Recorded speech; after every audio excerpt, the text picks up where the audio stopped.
ధార్మిక కార్మిక క్షేత్రం రాజన్న సిరిసిల్ల జిల్లా వార్తల సమాహారం ఎస్ఎస్ న్యూస్ కి స్వాగతం। ఈ రోజు వార్తలు।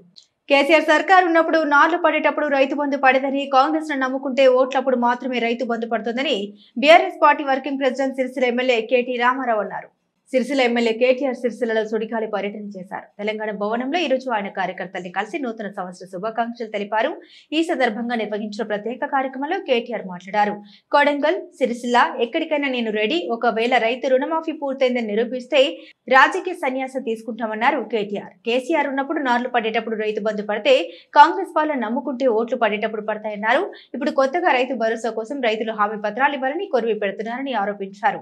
సీఎం అంటే చీఫ్ మినిస్టర్ కాదని కటింగ్ల మినిస్టర్ అన్నారు। కాళేశ్వరాన్ని మొత్తం బదనాం చేశారు, అక్కడ భూకంపం వచ్చినా ఏం కాలేదన్నారు। కార్యకర్తలు ధైర్యంగా ఉండాలని, ఎన్ని కేసులు పెట్టినా ఎదుర్కోవడానికి పార్టీ ముందు ఉంటుందని అన్నారు కేటీఆర్।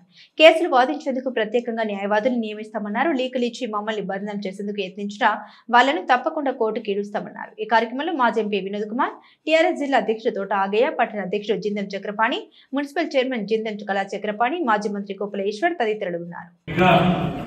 సంవత్సరం నుండి ఇంకొక 20 రోజులు కాంగ్రెస్ ప్రభుత్వం వచ్చి గడిచిపోయింది।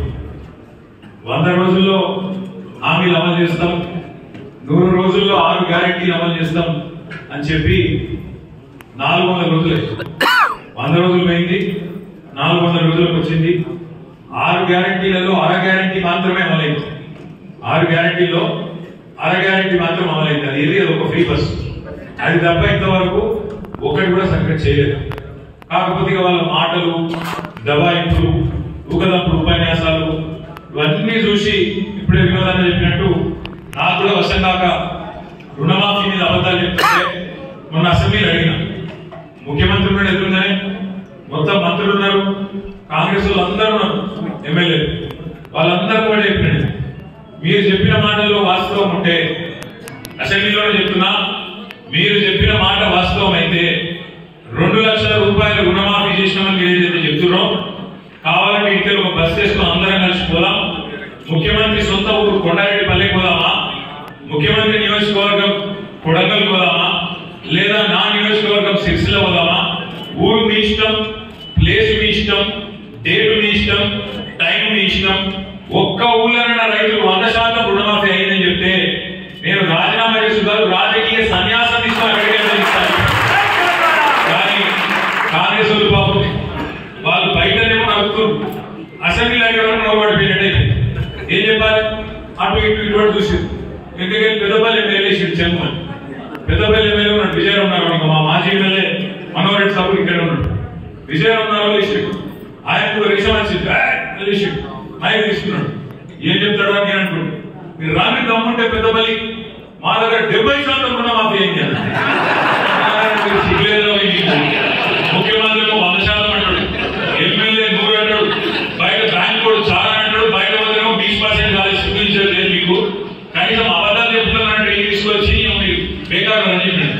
వాళ్ళ వాస్తవం ఏంటంటే వాళ్ళకు పరిపాలన చాలా అయితే వాళ్ళకు నడపలేదు, నడపరాక ఒక బాగాలేక అర్థమవుతున్నాడు ఎన్నికూడు అట్లా ఇప్పుడు ఏంటి, నాకు నడప శాతం లేదు, ఏం చేయాలి మరి నేను, రాష్ట్రం పరిస్థితి బాగలేదు అని చెప్పాలి, రాష్ట్రం పరిస్థితి కాదు, నేను ఎన్ని బాగలేదు, నీ ఎత్తులో గుర్తులేదు, దానికి కూడా ఏం చేస్తారు, నీకు తెలివి లేక శాతగాక దద్దమ్మ పోయి అడ్డగోర హామీలు ఇచ్చి, పనికిమాల హామీలు ఇచ్చి, 100 రోజుల డైలాగులు కొట్టి, అఫిడవిట్లకు పోజులు కొట్టి, దేవుళ్ళ మీద ఒట్లు పెట్టి ఏదో పీకుతాం అనేది మీద బిల్డప్ ఇచ్చి వచ్చినాం, వచ్చి ఏమైతుంది శాతం అయితే లేదు, ఏం చేయాలో తెలుస్తలేదు, తెలియక నేను వస్తుంది ఇక్కడ చూసిన బయట మనం కరెక్ట్ గా మన ఆఫీస్ ఎదురు టెంట్ వేసుకున్నాం, ఎవరు సర్వశిక్ష అభియాన్ ఉద్యోగులందరూ టెంట్ వేసుకున్నారు, నేను అడిగింది వాళ్ళు ఏందమ్మా ఏమైంది, ఏం లేదు సార్, ఈ రేవంత్ రెడ్డి సరిగ్గా నవంబర్ 23లో మా దగ్గరకు వచ్చింది సార్, వచ్చి ఏం చెప్పిండు, మీరు ఛాయ్ తాగే లోపల ముఖ్యమంత్రి అయినప్పుడు అనుకుంటే ఛాయ్ తాగే లోపల మీ సమస్య పరిష్కారం చేయొచ్చు, ఛాయ్ తాగే లోపల గవర్నమెంట్ ఆర్డర్స్ పంపించచ్చు, ఏముందమ్మా మీ సమస్య అని చెప్పిండు। చెప్పుడే కాదు, నన్ను గెలిపిండ్రి, నేను తీసుకుంటా, ఛాయ్ తాగిపిస్తా, ఛాయ్ తాగే లోపల జీవో ఇచ్చి పంపిస్తా అని చెప్పిండన్నా। మరి ఆయన ఛాయ్ పత్తి దొరుకుతలేదా, పాలు దొరుకుతలేదా, నీళ్ళు దొరుకుతలేదా, ఏం దొరుకుతలేదో నాకు అర్థం కాక టెంట్ వేసుకుని కూర్చున్నాం। ఛాయ్ పత్తు మరి చక్కెరను అది లేకపోతే మనం పంపిద్దాం. 22,000 మంది వాళ్ళు ఎదురు చూస్తారు. ఆడబిడ్డలకు చెప్పాడు కేసీఆర్ ₹1,00,000 ఇస్తాడు, నేను తులం బంగారం ఇస్తాను. ఇప్పుడు బంగారం షాపులు తెగుతలేదా? పుడతలేదా బంగారం? తులం బంగారం దొరుకుతలేదా? సంవత్సరం అయిపోయి ఎన్ని లెక్కలైంది? 4-5 లక్షల పెళ్లి అయింది. ఒక్కలగా నచ్చిందా?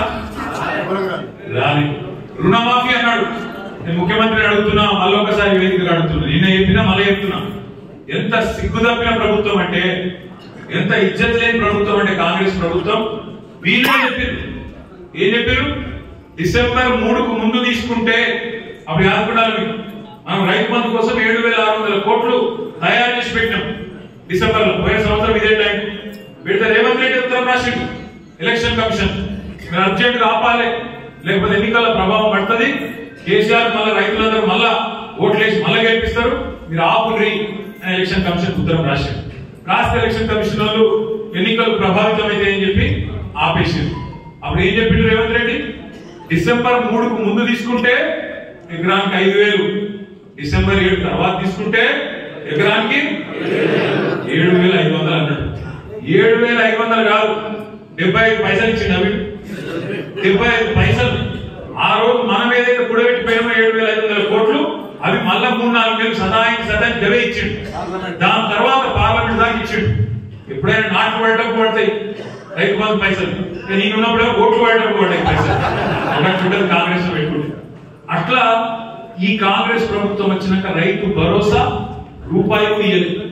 మనం దాచిపెట్టిపోయిన రైతు బంధు పైసలే ఒకసారి ఏడ్పించి 6 నెలలకు ఇచ్చిండు తప్ప ఈ సంవత్సరంలో ఒక్కటంటే ఒక్క పైసా కూడా రైతుకి ఇయ్యని ముఖ్యమంత్రి రేవంత్ రెడ్డి. అదొక్కటే కాదు, మీకు యాదకుండాలి ఏమన్నాడు ప్రతిపక్షం ఉన్నప్పుడు 3 పంటలకు ఇవ్వాలి, 3 పంటలు. ఇప్పుడు ఏమంటాడు? రైతు ప్రమాణ పత్రం రాసేయాలి. ఇప్పుడు మా భూపాపుడు శ్రీనివాస్ రెడ్డి ఉన్నాడు, ప్రమాణ పత్రం రాసేయాలి. ఏమని? నేను సాగు చేస్తా, నేను ఖచ్చితంగా వ్యవసాయం చేస్తా అని రైతు ప్రమాణ పత్రం రాసి అధికారులకు ఇవ్వాలి. కేసీఆర్ ఉన్నప్పుడు మీరు ఎక్కడైనా దఫ్తర్ పోయినా రైతు దరఖాస్తు పెట్టినా రైతు బంధు కోసం ఎవరికైనా దండం పెట్టినా? ఎక్కడ దండం పెట్టేది లేదు, దరఖాస్తు పెట్టేది లేదు, దఫ్తర్ పోయేది లేదు. కనీసం ఎన్నికల్లో కేసీఆర్ మాట కూడా ఇయ్యలేదు. నేను రైతు బంధు అనే ప్రోగ్రాం పెడతాను మాట కూడా ఇయ్యలేదు. ఇయ్యకపోయినా 12 దఫాలుగా 80,000 కోట్ల రూపాయలు రైతుల ఖాతాలో నాయకుడు కేసీఆర్. 80,000 కోట్లు ఏది? ఒక రైతు బంధు. ఇంకో దిక్కు రుణమాఫీ రూపంలో మరొక 27,000 కోట్లు. 1,07,000 కోట్లు రైతుల ఖాతాల్లో రూపాయి లంచం గాని పైసా లంచం గాని లేకుండా 70 లక్షల మంది రైతుల ఖాతాల్లో టింగు అని మంచిగా ఫోన్లు మోగుతుంటే నాట్లు పడేటప్పుడు మంచిగా పైసలు పడేటట్టు సౌలభ్యం ఏర్పాటు చేసింది కేసీఆర్. హైకోర్టులో కూడా ఇవాళ మన పార్టీని బదనాం చేయాలని ఎవరెవరైతే చిల్లర వల్ల లీకులు ఇచ్చి రాయిస్తున్నారో వాళ్ళ సంగతి కూడా హైకోర్టులో తప్పకుండా నష్టపరిహారం కోసం దావా వేస్తాం, కొట్లాడతాం. అవసరమైతే సుప్రీంకోర్టు దాకా కూడా వాళ్ళని వదిలిపెట్టాలని మాట కూడా దయచేసి మిమ్మల్ని కోరేది ఒకటి, మనము ఒక సంవత్సరం బ్రహ్మాండంగా ఎన్నికల్లో ఓడిపోయిన తర్వాత కూడా సంవత్సరం మీరు అందరు కష్టపడ్డారు, ప్రతి ఊళ్ళో కష్టపడ్డారు, ప్రతి గల్లీలో కష్టపడ్డారు. కాబట్టి పార్టీ ఇవాళ ఒక పిలుపు మీద కలిస్తానికి ఇంతమంది మీటింగ్ కాదు ఏం కాదు, ఇవాళ ఒక్క మాట మీదకి ఒక మెసేజ్ మీదకి ఇంతమంది మా తమ్ముళ్ళు మాలో వచ్చారు. ఇలా మనం అధికారంలో కూడా లేవు, నేను మీకు ఏగలిగేది కూడా ఏం లేదు, మీకు తెలుసు నాకు తెలుసు. అయినా ఇంత అభిమానంతో పార్టీ అంటే ఇంత ప్రేమతో కేసీఆర్ గారి మీద ఒక అనురాగంతో మీరు అందరూ వచ్చినారు. బాక్సింగ్ చేసిన బాక్సింగ్ లో ఒక మాట చెప్తారు, మనం ఎంత గట్టిగా పంచుకోవడం అన్నది కాదు, మనం ఎంత గట్టిగా అవతల దౌడ మిగిలి గుర్తాం అన్నది కాదు. వాడు అవతలోడు ఎన్ని గుద్దినా కింద పడ్డా లేచి నిలుసోని కొట్లాడేటోడే నిజమైన వాళ్ళు కొట్టింది. ఈ సంవత్సరంలో వాళ్ళు మనకు కొట్టింది, ఒక 5-6 దెబ్బలు కొట్టింది. ఒకటి అసెంబ్లీ ఎన్నికల్లో స్వల్ప తేడాతో ఓడిపోయింది. అనుకోకుండా అతి విశ్వాసం అనండి, కొన్ని చిన్న పొరపాట్లు అనండి జరిగినాయి, కాదనలేదు. మనం కూడా మనుషులమే, చిన్న తప్పులు జరుగుతాయి, చిన్న పొరపాట్లు జరుగుతాయి. జరిగినప్పుడు ఓటమి జరిగింది. వెంటనే మన సార్కు మన కేసీఆర్ గారికి ఈ తుంటి ఎంతో తిరిగి 3 నెలల పాటు ఆయన కూడా తిరగలేని పరిస్థితి వచ్చింది. అటెంత వెంటనే లేచి పంటలు ఎండిపోతున్నాయంటే, ఈ సన్నాసులు నీళ్లు ఇస్తలేరంటే కేసీఆర్ గారు అంత ఇబ్బందులు కూడా బయలుదేరి నల్గొండ, వరంగల్, కరీంనగర్ దాకా మన సిరిసిల్ల దాకా కూడా తిరిగి ఆ బస్సు యాత్రలో భాగంగా తిరిగింది. ఆ తర్వాత కృష్ణా నది మీద పెత్తనం మొత్తం తెలంగాణ ప్రభుత్వం కేంద్రానికి అప్పచెప్తున్నది అంటే నల్లగొండలో భారీ బహిరంగ సభ పెట్టి గర్జిస్తే దెబ్బకే లేదు లేదు లేదు మేము అప్పచెప్తలేం, తప్పు చేసినామని చెప్పలేసుకున్నది కాంగ్రెస్ ప్రభుత్వం. ఆ తర్వాత పార్లమెంట్ ఎన్నికలు వచ్చినాయి. సరే, ఇక పార్లమెంట్ అప్పుడు ఒక విచిత్రమైన పరిస్థితి ఉండే దేశంలో. మరి ఏ కారణం చేతనో కొంతమంది మంచి వాళ్ళు కూడా కాదనుకొని ఇద్దరు అటు 8 ఇటు 8 ఇచ్చారు. కాంగ్రెస్ 8 ఎంపీలు, బీజేపీకి 8 ఎంపీలు. వాళ్ళు 8 వీళ్ళు 8 ఉన్నారు. కానీ ఇప్పటివరకు సంవత్సరం అయింది, వచ్చింది మాత్రం తెలంగాణ గుడుస్తున్నాం.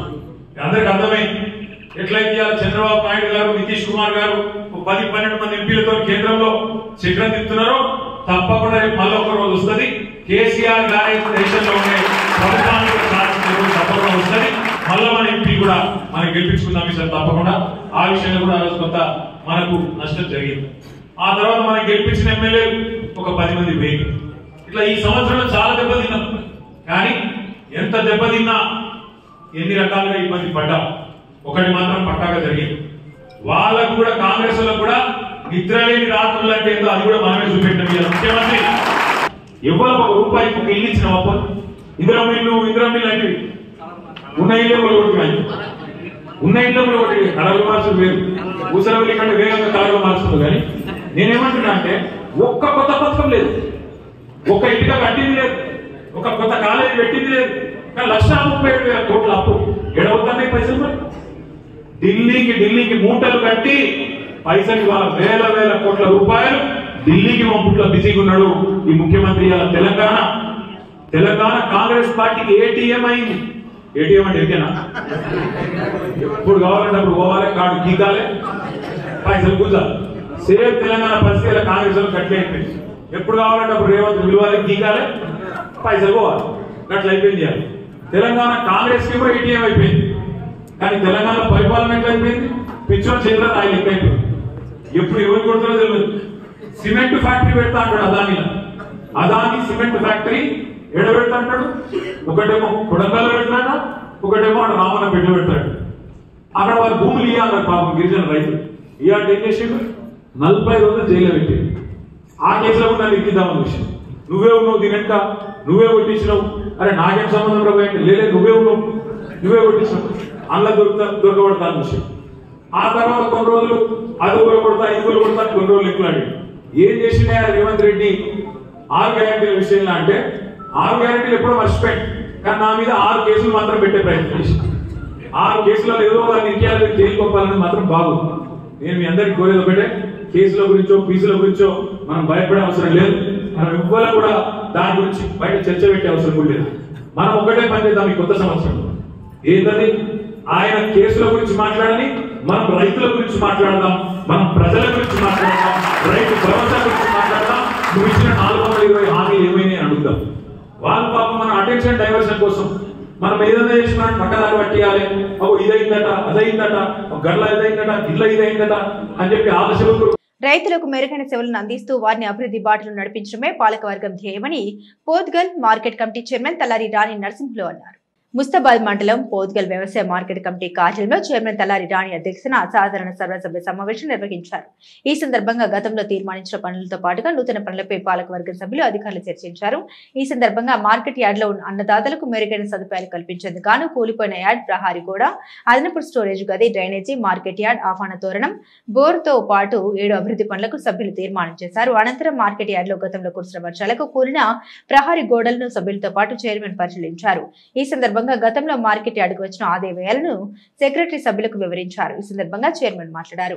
సభ్యుల సహకారంతో మార్కెట్ కమిటీని అభివృద్ధి బాటలో నడిపించేందుకు కృషి చేస్తామని వెల్లడించారు. అన్నదాతల కోసం ప్రభుత్వం అందిస్తున్న పథకాలను వివరిస్తూ రైతులను రాజుగా చేయడమే ముఖ్య ధ్యేయమని పేర్కొన్నారు. రైతులకు ఎలాంటి సహాయ సహకారాలు అవసరమున్నా నేరుగా మార్కెట్ కమిటీ కార్యాలయాన్ని సంప్రదించాలని సూచించారు. అనంతరం మొదటిసారిగా సమావేశానికి విచ్చేసిన డైరెక్టర్లు ముస్తాబాద్ సింగిల్ విండో చైర్మన్ అన్నం రాజేందర్ రెడ్డి, అన్నంనేని సుధాకర్ రావును చైర్మన్ పాలకవర్గ సభ్యులు షాల్వాతో ఘనంగా సత్కరించారు. ఈ సమావేశంలో వైస్ చైర్మన్ వేలుముల రామిరెడ్డి, సభ్యులు సుద్దాల రాజయ్య, బద్దిపడుగ ప్రతాప్ రెడ్డి, క్యారం రాజు, మామూలు శ్రీకాంత్, లవగత్ మున్నా నాయక్, సారగొండ రాములు, కదిరి సత్యగౌడ్, బొప్ప మారుపాక శంకర్, కుంభాల యాదగిరి రెడ్డి, అధికారులు తదితరులు కలరు. చేసుకోవడం జరిగింది. 3 నెలలకు ఒకసారి గౌరవ ముఖ్యమంత్రి రేవంత్ రెడ్డి అన్న గారికి మరియు తుమ్మల నాగేశ్వర గారికి అలాగే ఆదిసింగన్న గారికి పొన్నం ప్రభాకర్ గారికి మరియు సిరిసిల్ల ఇన్ఛార్జి కేకే మహేందర్ అన్న గారికి ఆ యొక్క ప్రత్యేకంగా ధన్యవాదములు. ప్రత్యేకంగా నూతన సంవత్సర శుభాకాంక్షలు. మరియు వచ్చిన కమిటీ మన వైస్ చైర్మన్ గారికి, మన సార్ గారికి, మన సార్ గారికి, అందరికీ మన డైరెక్టర్ పేరున నా యొక్క నమస్కారములు. ఈరోజు ఏ వర్క్స్ మన మార్కెట్కు అవసరం తీర్మానం చేయడం జరిగింది కాబట్టి, ఒకటి సీసీ, రెండవది డ్రైనేజీ, మూడవది కవర్ షెడ్ కంపౌండ్, నాలుగవది కూలిన ప్రహరీ గోడ నిర్మాణం, ఐదవది స్వాగతం ధోరణి, ఆరవది ఎడ్ల బండితో కూడిన రైతు విగ్రహం, ఏడవది తాగునీరు కోసం బోర్వెల్స్ లైఫ్ నిర్మాణం 7 చేసడం జరిగింది. కాబట్టి అందరికీ ఈ తీర్మానం చేసుకోవడంతో మనం ఏదైతే పెట్టుకోవడము ఆలోచించి మనం తీర్మానం చేద్దాము. మరొక్కసారి పెద్దలకు అందరికీ నా యొక్క ధన్యవాదములు. వచ్చిన అందరికీ పేరున నా యొక్క తరఫున అందరికీ నా యొక్క ధన్యవాదాలు చెప్తూ దీన్ని బట్టి మనం చేసుకుందామని ఈ అవకాశం ఇచ్చిన అందరికీ, ఈ కార్యక్రమంలో వైస్ చైర్మన్ ఎల్ రామరెడ్డి, కార్యదర్శి సహకార సంఘం చైర్మన్ అన్న రాజరేంద్ర రెడ్డి గారి, డైరెక్టర్కు బొప్ప శంకర్, రామ్ కొమరయ్య, కదిలే సత్య గౌడు, బండి డైరెక్టర్ అందరికీ డైరెక్టర్లకు ఆ యొక్క ధన్యవాదాలు తెలియజేసుకుంటున్నాను.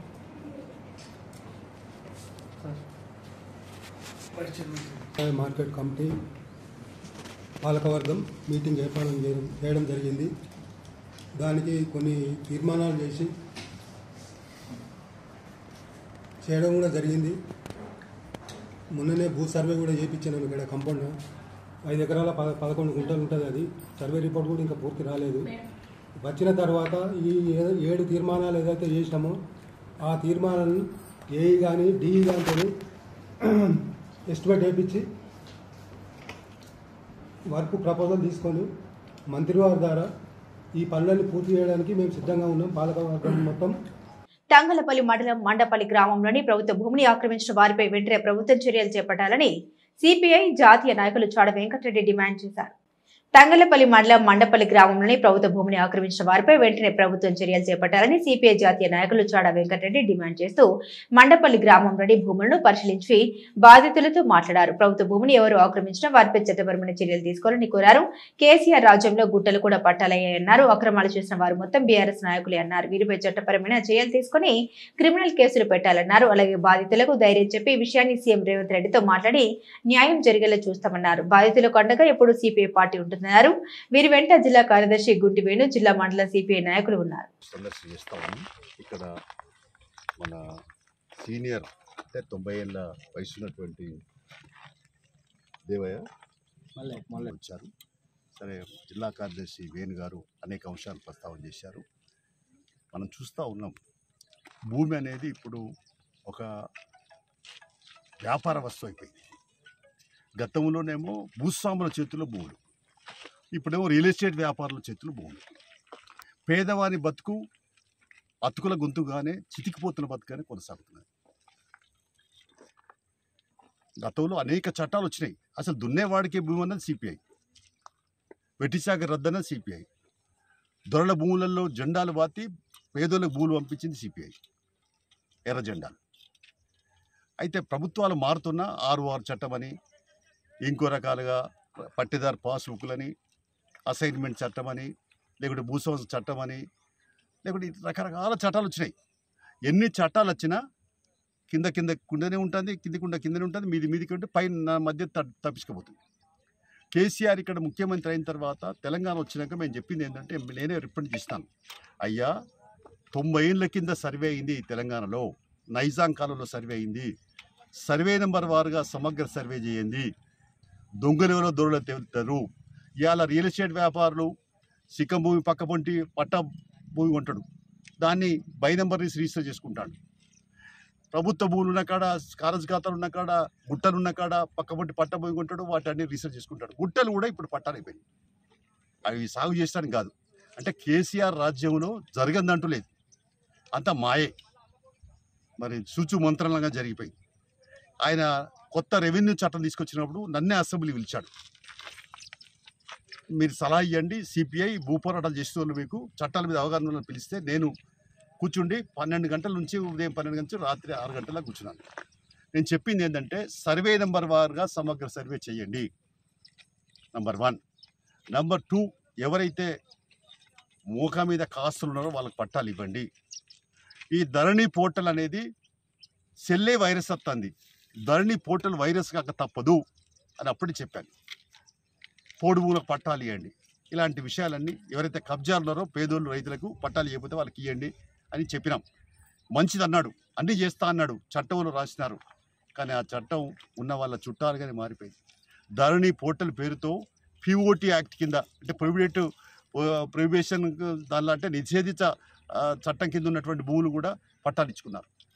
ఇంకా రెగ్యులైజ్ చేసుకొని పిఓటి అంటే నిషేధిత భూముల జాబితాని తొలగించేసి వాళ్ళ మరి ప్రభుత్వ భూములుగా మార్చుకొని వాళ్ళ అనుయాయులకు, టీఆర్ఎస్ అనుయాయులకు బాగా ఇచ్చినారు. ఇక్కడ చూస్తే తెలంగాణ వ్యాపితంగా సిరిసిల్లలేమో మనం గమనిస్తే 6-7 వేల ఎకరాలకు పైబడి అన్యాక్రాంతమైనవి. పేదోళ్ళు నోలుగొట్టి రియల్ ఎస్టేట్ వ్యాపారులకి, తర్వాత టీఆర్ఎస్ అనుకూలమైన వాళ్ళకి, కేటీఆర్ తొత్తులకు పట్టాలు ఇప్పించారనేది ఇప్పుడు అర్థమవుతా ఉంది. దీన్ని మేము సీరియస్గా మరి ప్రభుత్వ దృష్టికి తీసుకురాదలిచాం.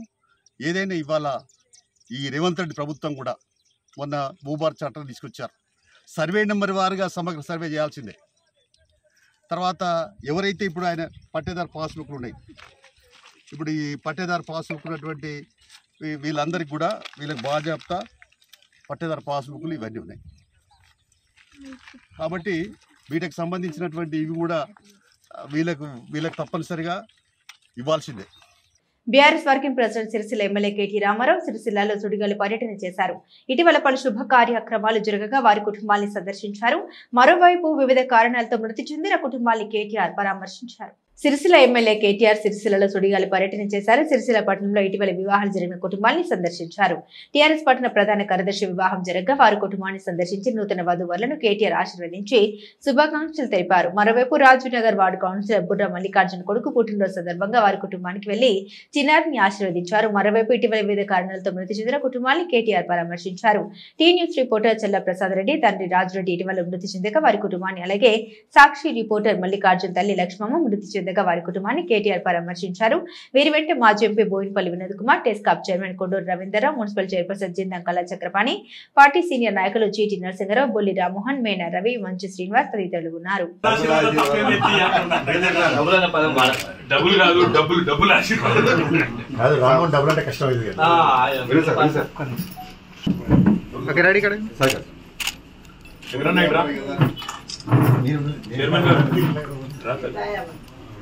సార్ ఒక్క నిమిషం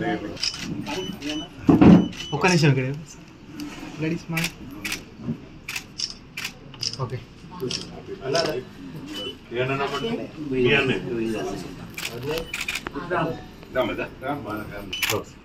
ఇక్కడ సార్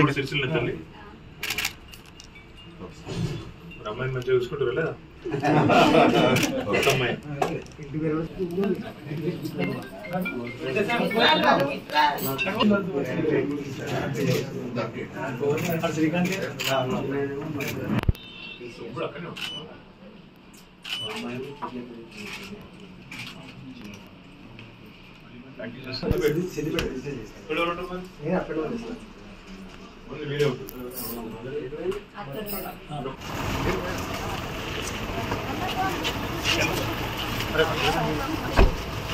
హ్యాపీ బర్త్డే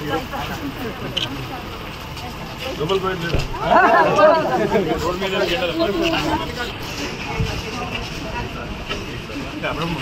పై కార్ నేను అన్నా కూర్చుంటాను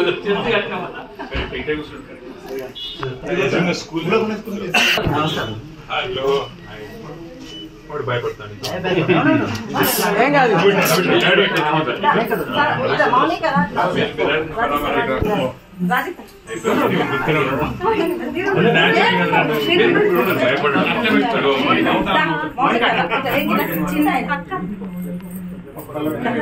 అంటే ఫోటో మంచిగా వస్తుంది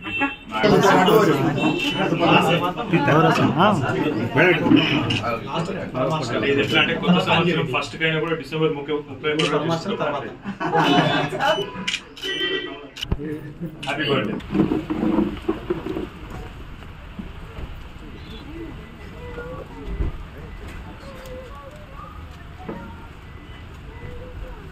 ఇంకా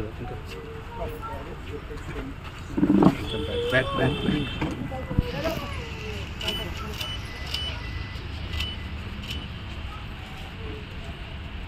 ఇంచెం తీసుకో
నాకు కూడా దగ్గర పడ్డాయి కానీ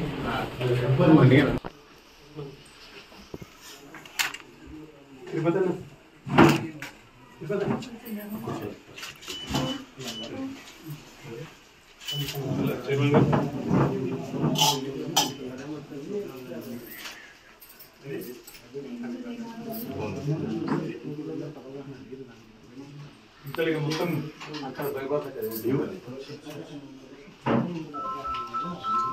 నాకు ప్లాట్ ఉండాలి బిడ్డను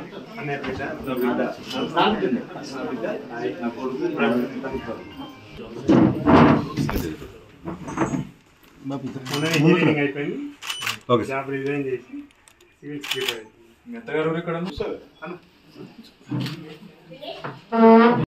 నికార్సైన తెలంగాణ వాడిని ఈ ప్రాంతం ముద్దు బిడ్డను నన్ను విమర్శించే స్థాయి కేటీఆర్ కు లేదని 10 సంవత్సరాల్లో వేల కోట్ల రూపాయలు దోచుకుపోయిన చరిత్ర కేటీఆర్ అని సిరిసిల్ల నియోజకవర్గ కాంగ్రెస్ పార్టీ ఇన్ఛార్జ్ కేకే మహేందర్ రెడ్డి ఆరోపించారు. ఈ రోజు సిరిసిల్ల కాంగ్రెస్ పార్టీ కార్యాలయంలో ఏర్పాటు చేసిన విలేకరుల సమావేశంలో కేటీఆర్ చేసిన వ్యాఖ్యలపై కేకే మహేందర్ రెడ్డి ఘాటుగా స్పందించారు. కాంగ్రెస్ పార్టీ అవినీతి అక్రమాలకు పాల్పడే చరిత్ర కాదని, వేల కోట్ల రూపాయలు దండుకున్న చరిత్ర టీఆర్ఎస్ పార్టీదని అన్నారు. తోకచుక్క జారిపడ్డట్లు కేటీఆర్ సిరిసిల్లకు వస్తూ పోతున్నాడని, ఈ ప్రాంత ప్రజల సమస్యల్ని గాలికి వదిలేశారని ఆరోపించారు. ఈ ప్రాంతంలో తన అనుచరులు దోచుకున్న భూముల్ని ప్రభుత్వం లాక్కుంటూ కేసులు పెడుతుంటే జీర్ణించుకోలేక వారిని కాపాడుకోవడానికి లాయర్లను పెడతామని మాట్లాడడం సిగ్గుచేటన్నారు. ఈ ప్రాంత ప్రజలపై కేటీఆర్ కు ప్రేమ లేదని, తెలంగాణ ప్రాంతంలో వనరులన్నీ దోచుకుపోవడమే కేసీఆర్ కుటుంబం లక్ష్యమని అన్నారు.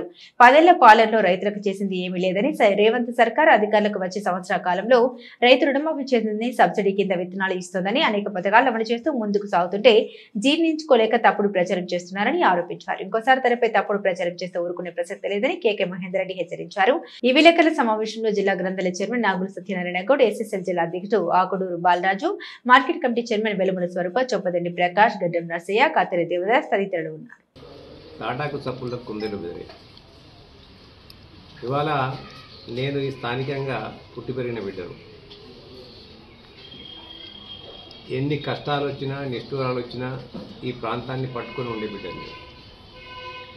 ఏదో అలా టప్పగా గాలి దుమారానికి వచ్చి ఇక్కడ వాళ్ళేనే ఏ ఆనవాళ్ళు తీసుకున్నా, ఏం చేసుకున్నా మా తాత ముత్తాతల ఆనవాళ్ళన్నీ కూడా సిరిసిల్ల నియోజకవర్గంలో ఉంటాయి కదా. ఏదో గాలి దుమారం అయ్యేదాటు బిడ్డగానో లేకుంటే ఉద్యమం పేరు మీదనో వచ్చి ఇక్కడ నేను ఓడిపల్లే. మీ నాయన బెదిరిస్తేనే నేను బెదిరండి. మీలాంటి గాలి మాటలకు నేను భయపడతాను. ఇవాళ నిజంగానే నువ్వు తప్పులు జరగలేదనుకో, తప్పులు జరగకుంటే ధైర్యంగా విచారణ అధికారంలో ఎదుర్కోవాలి. విచారణ సంస్థలు నేను పిలిచినప్పుడు ఆ సంస్థల ముందు హాజరు కావాలి.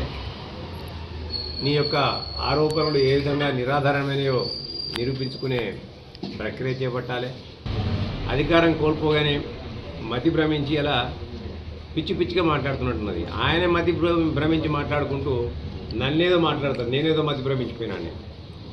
ఇలా నేను ఎన్ని సంవత్సరాలు, ఇన్నిసార్లు 3 సార్లు 4 సార్లు ఓడిపోయినా కానీ నేను ఈ కాన్స్టిట్యున్సీలోనే హ్యాపీగా తిరుగుతున్నాను. ఎందుకంటే నేను ఈ ప్రాంతం పైన పుట్టిన బిడ్డం కాబట్టి అధికారమే పరమావధిగా నేను రాజకీయాల్లోకి రాలే. ప్రజాసేవయ పరమావధిగా నేను రాజకీయాల్లోకి వచ్చిన ఇక్కడ నేను పోటీ చేసిన తరుణంలో ప్రజలు నాకు అండగా నిలబడ్డారు. నీ అధికార దుర్వినియోగాన్ని కానివ్వండి, నీ యొక్క మందు ప్రభావాన్ని, నీపై ధన ప్రభావాన్ని అన్నిటి కూడా తట్టుకొని ప్రజలు నాకు అండగా నిలబడ్డారు. ఇవాళ సాగు తప్పి కన్నులు ఒట్టపోయినట్టు నువ్వు ఇలా గెలిచినావు. ఆ రోజు ఇలా నేను మాట్లాడితే నీకంటే ఎక్కువ మాట్లాడతానండి. హౌలాగాడని నేను గ్యారంటీ అని అడుగుతా, లపూటుగాడని అడుగుతా, లుచ్చాగాడని అడుగుతా, అన్నీ అడుగుతా నేను. ఎందుకంటే సంస్కారం నాకు అడ్డొస్తుంది. నీ మాదిరిగా హౌలాగాడు, లుచ్చాగాడు, లపూటుగాడు అని అనడంలో నీ కుటుంబం ఆరితేరొచ్చు. నీకు సంస్కారము సభ్యత లేని కుటుంబం నీది. కానీ సంస్కారహీనుని నేను కాదు. ఇవాళ నీకంటే మొదటి నుంచి కూడా నువ్వు చెప్పుంది ఏంది, ఇలా కూడా ఒక కథ చెప్పుకుంటూ వచ్చినాను. ఆ పిట్ట కథలు పెట్టె కథలు అని చెప్పుకుంటే తెలంగాణ ప్రజలందరూ కూడా మోసం చేసి తెలంగాణను ఆగం చేసింది. అలా ఈ ప్రాంతం పైన పుట్టిన బిడ్డలపైన నాకెందుకు వేరే ద్వేషం ఉంటుంది కదా. నాకు రాజకీయంగా ద్వేషం ఉంటే నీ మీద ఉంటుంది. రాజకీయ కక్ష, వ్యక్తిగత కక్ష కూడా ఉండదు నీ మీద. నీకు నాకున్న మధ్య వైరం ఏంటి? రాజకీయ వైరమే. ఇవాళ నీవు అధికారం కోల్పోయినప్పటి సంవత్సరం నుంచి పిచ్చిలేసి అయ్యో దిక్కు, కొడుకో దిక్కు, బావో దిక్కు, నిన్న మనం మళ్ళీ వాళ్ళ జైళ్ళకు వచ్చిన తర్వాత ఆమె దిక్కు. ఇలా నీ అవిధి భాగవతాలన్నీ కూడా బట్టబయలవుతుంటే ఇలా నీకు మతి భ్రమించిపోతుంది. ఇలా నీ పీఠాలు కదిలినట్టే భూమి కింద భూమి బద్దలైనట్టు అవపడుతుంది నీకు. ఇలా అగుపడి చిల్లర మల్లరగా మాట్లాడుతూ ఇలా నేను తీవ్రంగా ఖండిస్తుంది. వాళ్ళ నేను గెత్తాను మళ్ళా అంటే పూటకో మాట, పేటకో మాట. అసలు ఊసరవల్లి కన్నా సిగ్గు అనిపిస్తుంది కావచ్చు అప్పుడప్పుడు. కానీ వీళ్ళ కుటుంబంలో ఉన్న సభ్యులకు మాత్రం ఎవరు కూడా సిగ్గు అనిపిస్తలేదు మాట్లాడడానికి. అలా పూటకో మాట, పేటకో మాట మాట్లాడుకుంటూ ఇవాళ వాళ్ళ పబ్బం గడుపుకునే విధంగా ప్రయత్నం చేస్తుంది. ఇవాళ ఏదో పెద్ద నిర్వాహకం చేసినట్టు, ఇది ఎక్కడేదో ఎలగబెట్టినట్టు మీరందరూ బాగా చేసిండ్రు, కుంభకోణాలు లంబకోణాలు ఏం జరగలేదు, నేను మీ అందరికి కూడా వకీల్ని పెడతా అని చెప్పి ఊదరగొట్టు ఉపన్యాసం ఇస్తాండి. అలా అయ్యా, కాంగ్రెస్ పార్టీ ఈ దేశాన్ని, రాష్ట్రాన్ని అనేక సంవత్సరాలు పరిపాలించిందని మీరే చెప్తాను. ఇలా మరి కాంగ్రెస్ పార్టీ ఎక్కడ కూడా ఇప్పుడు కార్యకర్తల కొరకు లాయర్లను పెట్టి డబ్బులు ఇచ్చి కొట్లాడే పరిస్థితులు ఎక్కడ లేదు ఇవాళ. నీ మాదిరిగా సంవత్సరంలో ఈ 10 సంవత్సరాల కాలంలో 1000 కోట్లను ఇలా బ్యాంక్ అకౌంట్లలో పెట్టలే, జిల్లాకు పార్టీ ఆఫీసులు కట్టలే. ఎందుకంటే నువ్వంతా కూడా చెప్పగానే చెప్తున్నావు ఇలా నీ ధ్యేయం ఏంది? వెనకడ రాజులు వద్దురు దేశాల నుంచి, అలీ ఎవరు మహమ్మద్ గోరీ, గజనీ మహమ్మద్, వీళ్ళందరూ కూడా వచ్చి మన దేశాల మీద దాడి చేసి ఏం చేస్తారు అంటే లూటీ చేస్తున్నారు. అందిన కాడికి బంగారాన్ని, నగలను, అన్ని బంగారం, నగలు, పైసలన్నీ కూడా దోసుకొని పోయేటోళ్ళు వాళ్ళు. ఇవాళ వీళ్ళు కూడా తెలంగాణ ఉద్యమం పేరు మీద నయా గజనీ మహమ్మద్లు తయారయ్యారు. కంచే చేను వేసినట్టు ఈ 10 సంవత్సరాల పరిపాలనలో రాష్ట్రాన్ని ఇబ్బడి ముబ్బడిగా దోచి ఇలా నిస్సిగ్గుగా మాట్లాడుతుంది. ఇలా నీకు నువ్వే చెప్పినావు కదా, ఈ కుంభకోణంలో లంబకోణంలో లేని మరి నువ్వు ఎన్ని సంపాదించినావు నీ పైసలు. దేశ చరిత్రలో అన్ని పార్టీల దగ్గర కూడా ఇంత తక్కువ కాలంలో 1000 కోట్ల రూపాయల లిక్విడ్ క్యాష్ అది మీ బ్యాంక్ అకౌంట్లలో ఉన్నది. అంటే ఎంతమందిని బెదిరించి ఎన్ని రకాలుగా ఇటు పార్టీ ఫండ్ వసూలు చేసినావు. ఇలా దీని ద్వారా తేడితెల్లం అయిపోయింది. ఇలా ఇంక ఇప్పటికైనా సిగ్గుతోని తల వంచుకోవాలి నువ్వు. ఇలా మళ్ళీ ఇంకా సిగ్గు లేకుండా మాట్లాడుతాను. నేను విడిచిపెట్టలేను, ఇంకా మీకే సిగ్గు లేకుండా మాట్లాడతాను నేను. ఇప్పటికైనా కేటీఆర్ గారికి నేను ఒకటే హెచ్చరిస్తున్నాను, ఇటువంటి భాష మంచిది కాదు. నీకంటే పదునైన భాష నేను మాట్లాడగలుగుతా. నువ్వు అక్కడనే ఆగినవేమో బిడ్డ, చెప్తున్నా.